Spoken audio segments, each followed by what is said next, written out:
Tingnan nyo mga idol, oh. Bali nakahanap ako ng area pwede maligo. Charan! Yan, yes po, yan po yung mga idol, oh. Pwede dyan maligo. Yan, ganda dito, ganda. Kaso nga lang ngayon, umulan kasi kanina kaya malamig, kaya palit na palit ako dito. Yan. Siguro next month try ko dito. Tingnan ko malamig yung tubig.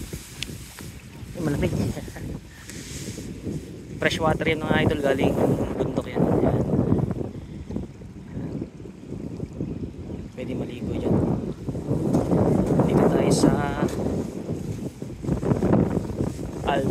Alta Lake. Yan. Dito ano ba ito? Ito. Maganda rin dito, parang ano lang, mga idol.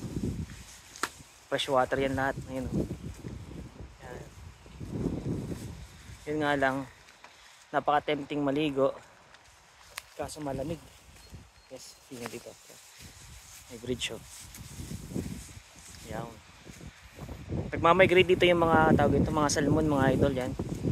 Yan sila, ito yung mga fishing laying ground nila, egg laying ground nila. Yan, makulimlim nga dito kayo mga idol.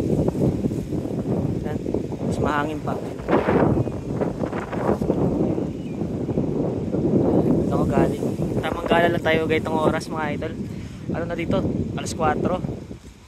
Pero makulimlim at malamig at mahangin gawa ng umulan-ulan. So next time, magbibideo naman tayo habang naliligo dito. Try natin.